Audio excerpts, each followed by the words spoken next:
Chosen one, lock your attention on this message right now. That restless feeling you have been carrying, the one that keeps whispering that something is about to shift. Stop pushing it away.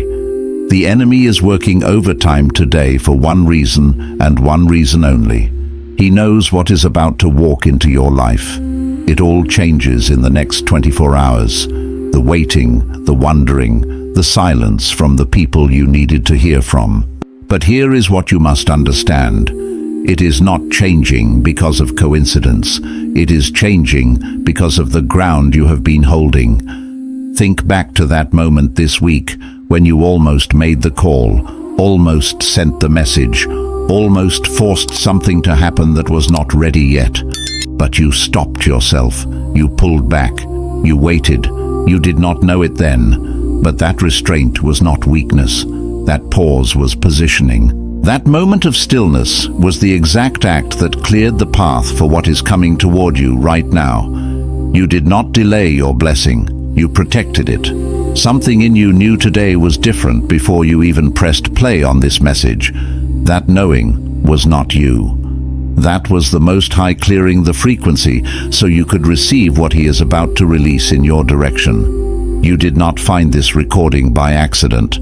The algorithm did not bring you here, the Holy Spirit did.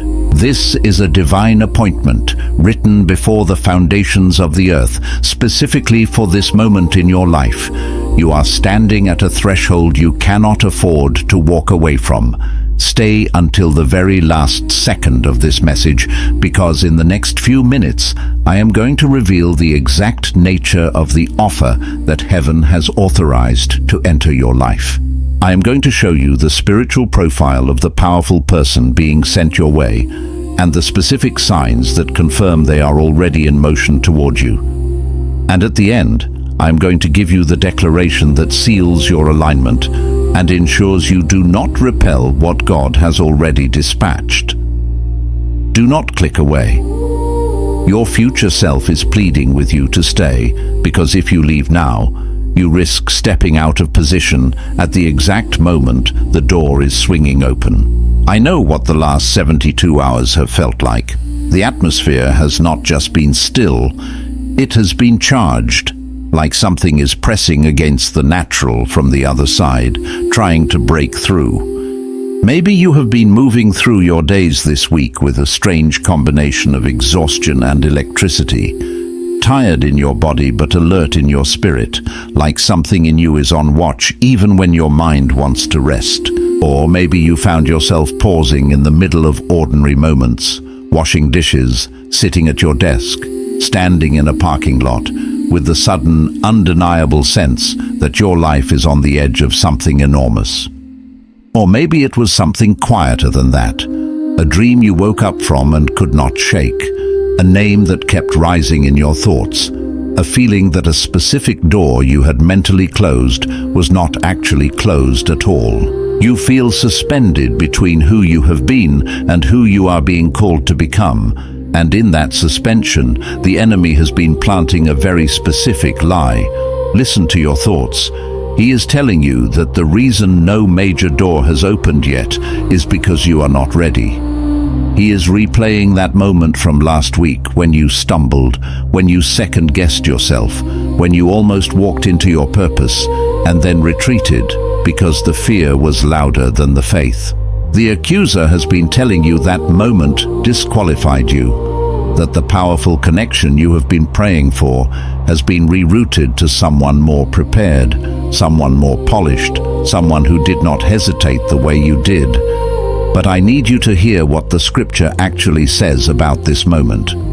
Proverbs 18:16 says, "A man's gift makes room for him and brings him before great men." Listen to that promise. Your gift makes room for you, not your performance, not your perfection, not your record of never flinching, your gift. What God deposited inside of you before you were born is what creates the room. It is what draws the powerful person. It is what makes the insane offer inevitable. The enemy cannot stop what your gift has already set in motion. You are not being overlooked. You are being positioned. The heaviness you have been feeling is not the weight of being forgotten. It is the pressure of acceleration. It is what it feels like when something enormous is about to break through the surface. You think the hesitation from last week was you ruining the moment. But let me reframe your reality right now. That was not sabotage. That was preparation. You were not ready to receive that offer last week.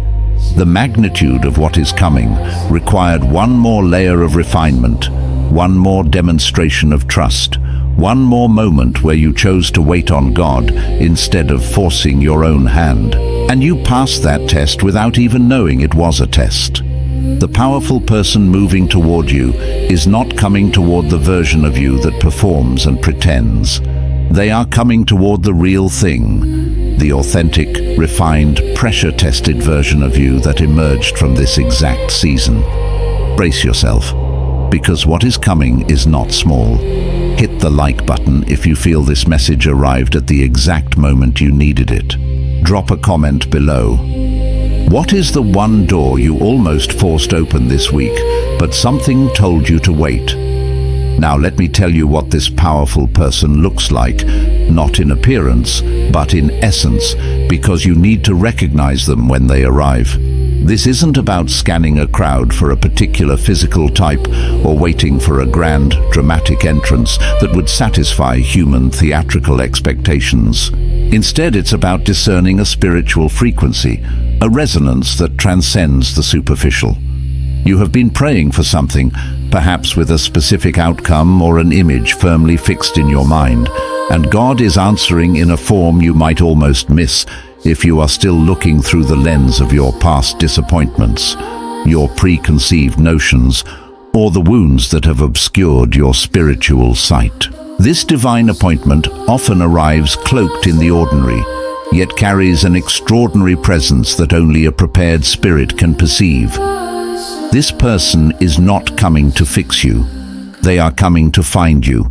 There is a significant, profound difference, a chasm between these two intentions that determines the very nature of the interaction. Think of it like this. The people who were sent to fix you came with conditions, like a carpenter approaching a structure with blueprints for what it should be. They arrived with corrections, with a version of you they needed you to become before they would invest their time, energy, or affection. Their presence was laden with expectations, a silent or sometimes not so silent plea for you to conform to their ideal. They sought to sand down your rough edges, to reshape you into something more acceptable to their comfort or agenda. But what is moving toward you now is different in its very nature, distinct as light from shadow. This one is coming with recognition, not an assessment of your flaws, but an acknowledgement of your true self. It's the kind of recognition that sees past your unfinished edges, past the scars of past battles, past the outward presentation you've perfected for the world. It bypasses all of that and locks onto the radiant, indestructible thing God placed inside you before the world ever had a chance to diminish its light, to whisper doubts into its ear, or to try and define it by its experiences. They will not be impressed by your performance, by the masks you wear, or by the carefully constructed narratives you've rehearsed. They will be drawn to your essence, to the raw, authentic, divinely imprinted spirit within you, like a moth to a flame it recognizes as home. This is a connection rooted in the eternal, not the temporal. But here is where it goes deeper, and I need you to stay with me, because this is the part that changes how you receive what is coming. This isn't merely an intellectual understanding. It requires a recalibration of your spiritual antenna. Most people spend their entire season of waiting trying to become more attractive to the blessing, inadvertently placing the burden of acceptance on their own efforts. They polish their presentation like a jewel they hope will catch the eye of a potential buyer. They rehearse their pitch, crafting eloquent arguments for their worthiness, their readiness, their potential. They work tirelessly on making the outside more impressive, believing that if they just look the part, If they just accumulate enough visible accomplishments or portray enough confidence, then what approaches them will be compelled to stay, to choose them, to invest in them. And all of that effort, while not entirely wasted in terms of self-improvement or skill development, is fundamentally misaligned with what God is actually doing in this season. It's like preparing a beautiful, ornate cup for a waterfall, but forgetting to widen the opening. Because the preparation He required of you was never about performance. It was never about proving your worth or earning His favor through outward show. It was about capacity. He was not asking you to become more impressive, to add more layers of accomplishment to your resume, or to put on a more convincing display of spiritual maturity. He was asking you to become more spacious, to expand the internal architecture of your soul, to grow the interior of who you are, like a root system deepening and spreading, so that when the full weight of what is coming lands on your life, the magnitude of the blessing, the responsibility of the calling, the depth of the connection, you do not collapse under it. Instead, you carry it with grace, with strength, and with an unshakable inner resilience. This inner expansion is the true work of preparation, creating a vessel capable of holding the divine without breaking. Think of what happened with Solomon, a man destined for unparalleled wisdom and kingdom expansion. Before he was handed the most extraordinary offer any human being had ever received, the open invitation from God Himself to ask for anything, a blank check from the Almighty, there was a sacrifice. There was an act of consecration, a moment of profound, heartfelt worship that preceded the divine encounter. In 1 Kings chapter 3, we read that Solomon went to Gibeon and offered 1,000 burnt offerings on the altar. This wasn't a casual gesture, it was an extravagant, wholehearted surrender, a testament to his devotion and reverence.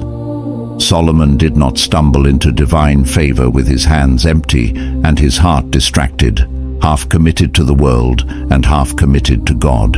He approached the divine presence with everything he had, laying it all before the Lord in an act of deep humility and earnest seeking.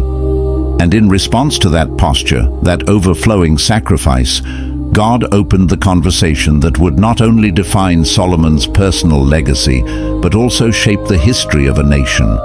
The offer, the astounding invitation to ask for anything, came after the consecration.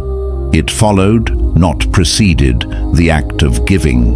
What is approaching your life right now is following the same ancient, divine sequence. The sacrifice of your season, every moment of restraint you've exercised, every surrendered timeline you've released back to the Father, every single time you chose trust over control, even when your flesh cried out for understanding and immediate gratification. That, my friend, was your consecration. That quiet, often unseen offering of your will and your trust was the 1,000 burnt offerings of your spirit.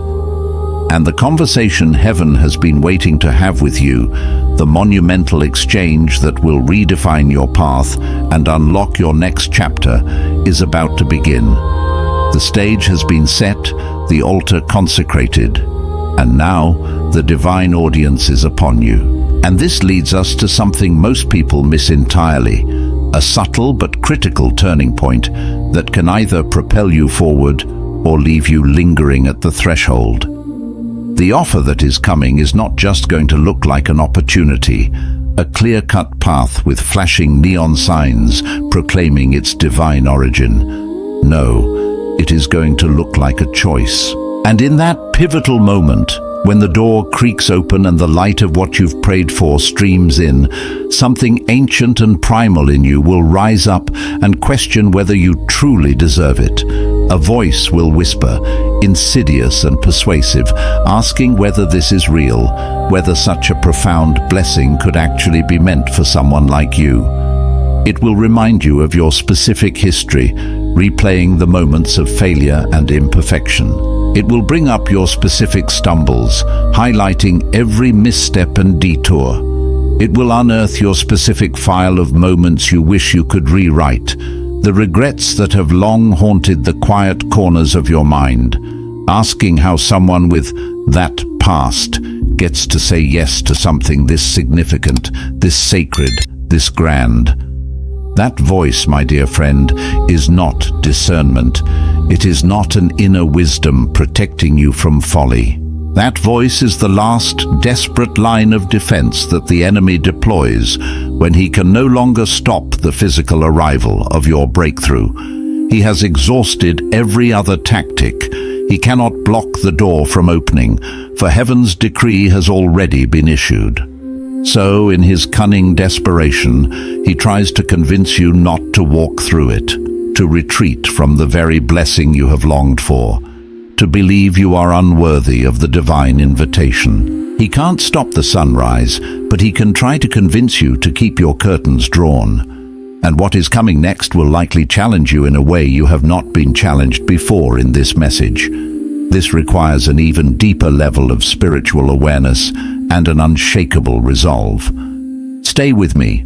Here is what you must understand about the spiritual warfare surrounding this moment, for it is often far more subtle and deceptive than we imagine. The enemy does not show up with obvious, overt resistance when you are on the very verge of something real, something truly divinely authored. He does not come dressed in obvious darkness, cloaked in menacing shadows, or with horns and a pitchfork when the light of your breakthrough is about to break through the clouds. That would be too easily recognized, too readily dismissed. No, his strategy is far more sophisticated, far more insidious. He comes dressed in reason. He comes wearing the language of caution, the guise of logic, and the venerable robes of learned experience. He comes sounding like the voice of someone who has been hurt before and is just trying to protect you, echoing your own past wounds and disappointments with a sympathetic tone. He wraps doubt in the appealing clothing of wisdom and presents it to you as maturity, as a sensible, prudent approach to a seemingly overwhelming situation. And if you are not deeply discerning, if your spiritual senses are not finely tuned to the frequency of truth, you will receive it as such, mistaking his venom for virtuous counsel. You will believe that the voice whispering, "Be careful, you've been hurt before," is a friend, when in reality it's a saboteur dressed in sheep's clothing, attempting to make you retreat from the very opportunity designed to heal those wounds and propel you forward. But discernment right now, in this pivotal moment, does not look like meticulously analyzing the offer from every conceivable angle until you have reasoned yourself out of receiving it, until you have picked apart the divine gift with human logic, until it no longer seems viable. True discernment looks like recognizing what spirit is behind the hesitation that rises within you. There is a legitimate protective hesitation that comes from God, the gentle restraint that protected you earlier this week from making a rash decision, the strategic pause that was actually positioning you for a better alignment, the stillness that was clearing the path of obstacles you couldn't even see. This divine pause brings with it a sense of peace, a quiet knowing, a deep confidence in the timing.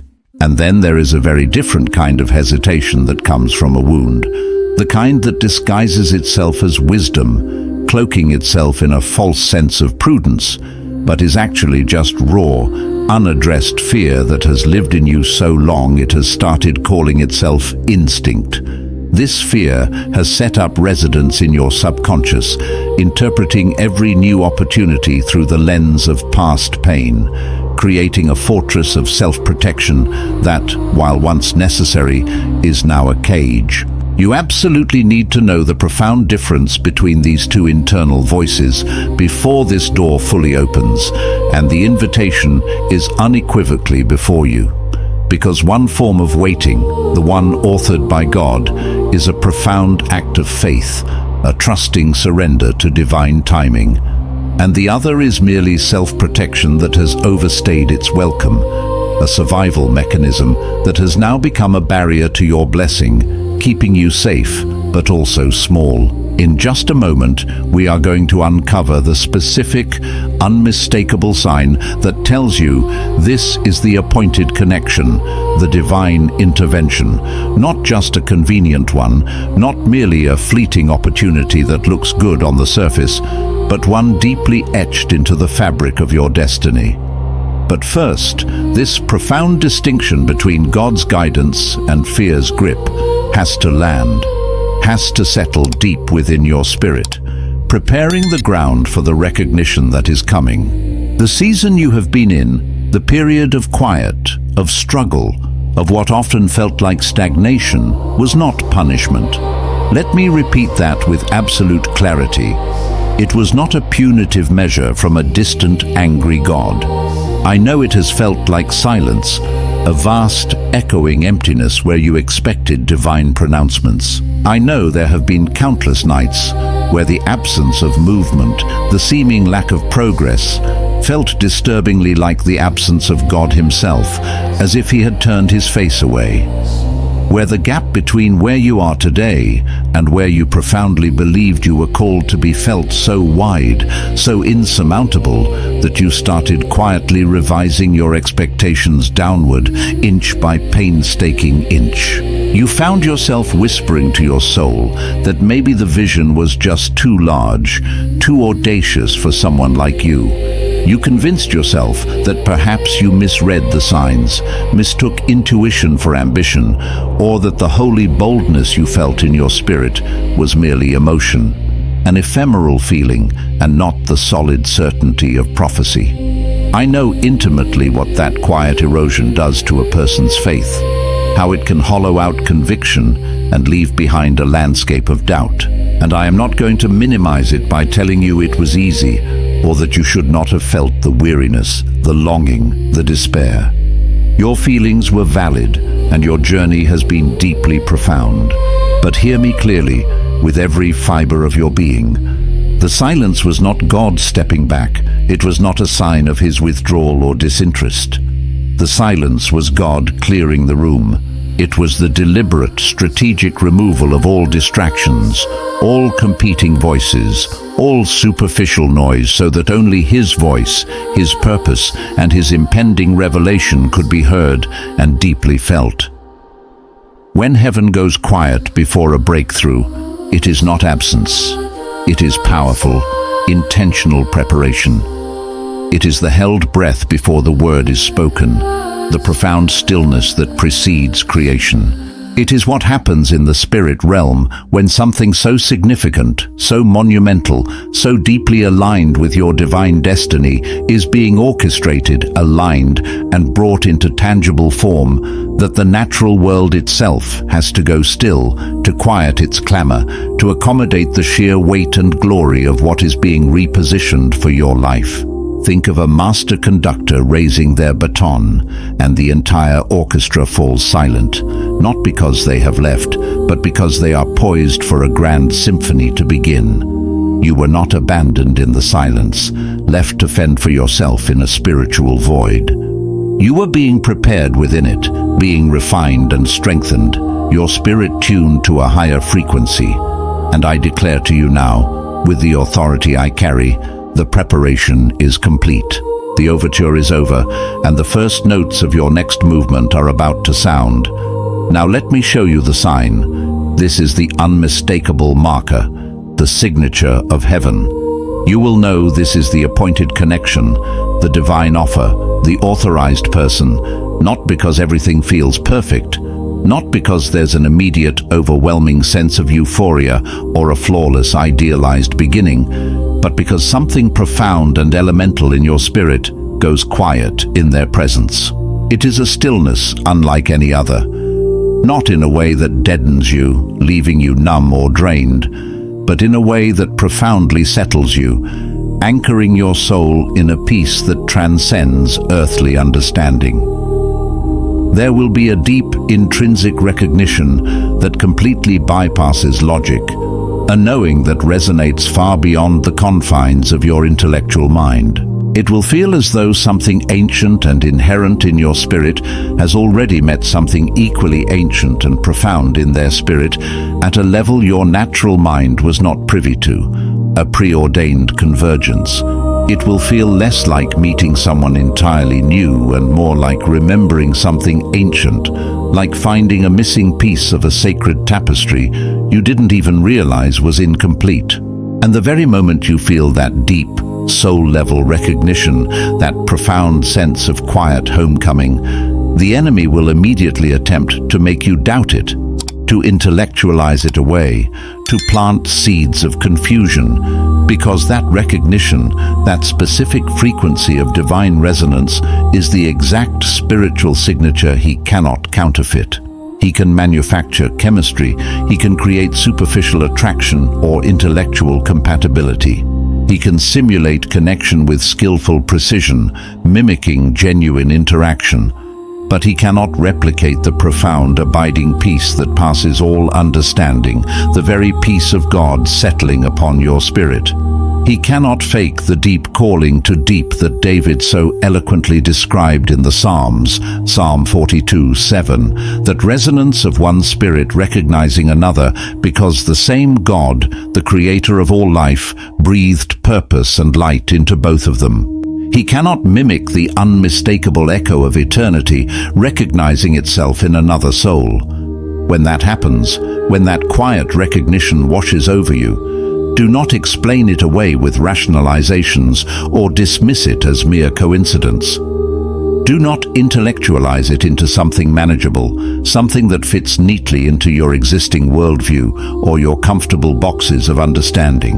Do not immediately rush to ask everyone around you whether it is real, whether your feelings are valid, or whether they see what you see. That moment, that sacred, intimate recognition, is between you and God. It is a whisper from heaven, a personal confirmation. And your posture in that moment, your willingness to honor that sacred internal knowing, determines everything. It determines whether you step into the fullness of what He authored and has been preparing for you, or whether you step around it, retreating into familiar territory, trying to protect something He was actually trying to elevate and expand beyond anything you could have imagined. This is your moment of profound choice, to trust the divine signature or to succumb to the familiar voices of doubt and fear. But wait, before you move forward, before you even begin to process the implications of this profound recognition, you need to see this, because there is one more layer, one final, crucial piece of this divine puzzle that most teachings never reach. And it is this layer, this deepest truth, that will either make everything you just received transformational, turning it into living, breathing power that reshapes your reality, or turn it into mere information you carry but never activate, a beautiful theory that never manifests in your life. This is the difference between knowing a truth and living it. The most dangerous block to what is coming toward you, the most insidious barrier to your breakthrough, is not the enemy, whose tactics we have already discussed. It is not your past, with all its hurts and regrets, though it certainly plays a role in the enemy's strategies. It is not the people who left you, or the opportunities that closed early, or even the season of waiting that lasted longer than you ever thought it would, leaving you weary and questioning. No, the most dangerous block, the true stronghold preventing your full reception, is the version of yourself you have already decided is the real one. It is the identity you have quietly, almost unconsciously, accepted as permanent. The one built not from what God authentically called you to be, not from the radiant truth of your divine blueprint, but from what the hardest chapters, the most painful betrayals, and the most crushing disappointments taught you about yourself. It's the self-image forged in the crucible of your survival. You survived some things, truly monumental challenges that tested the very fiber of your being. And the way you survive things, particularly when resources are scarce and hope is dim, is that you make agreements with yourself, often silently, often out of necessity. Sometimes those agreements were absolutely necessary in the moment, tactical decisions to navigate treacherous terrain. You told yourself you wouldn't need that much, lowering your expectations to protect your heart from further disappointment.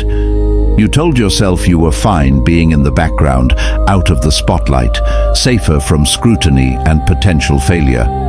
You told yourself that wanting more, desiring the grand, the extraordinary was arrogance or naivety, or the kind of foolish hope that only leads to deeper disappointment.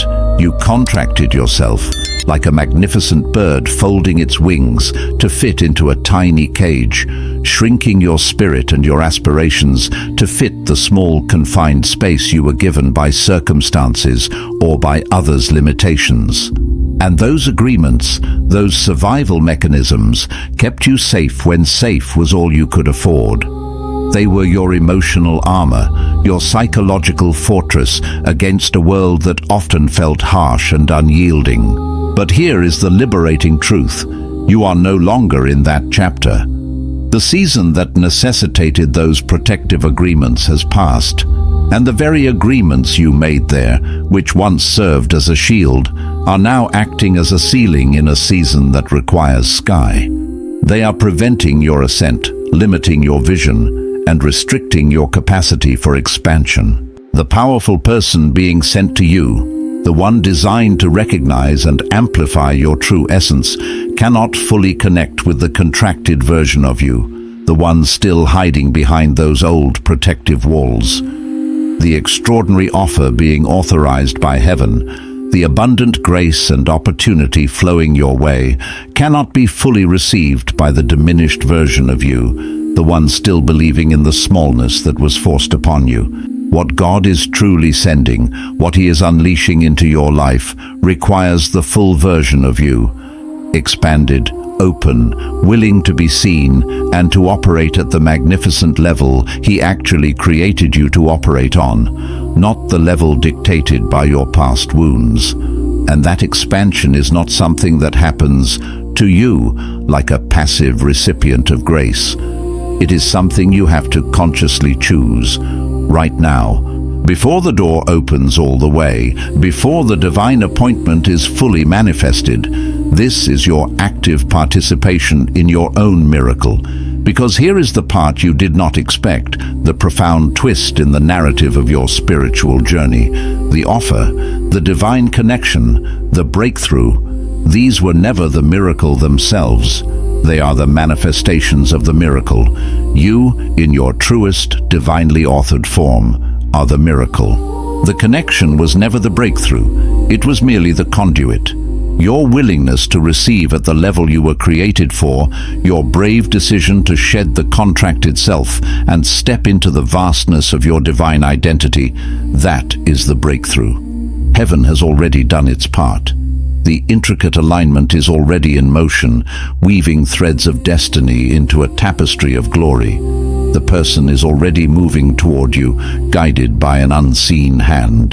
The door is already turning on its hinges, slowly but surely opening to reveal a vista you've only dared to dream of. The only variable left, the singular piece of the puzzle that remains within your sphere of influence, is whether you will show up to that moment, to that sacred threshold, as the full, radiant expression of who God called you to be, or as the smaller, safer, quieter version of yourself who made peace with less, because less felt survivable. This is the moment, beloved soul. You stop merely surviving and begin truly inhabiting your purpose.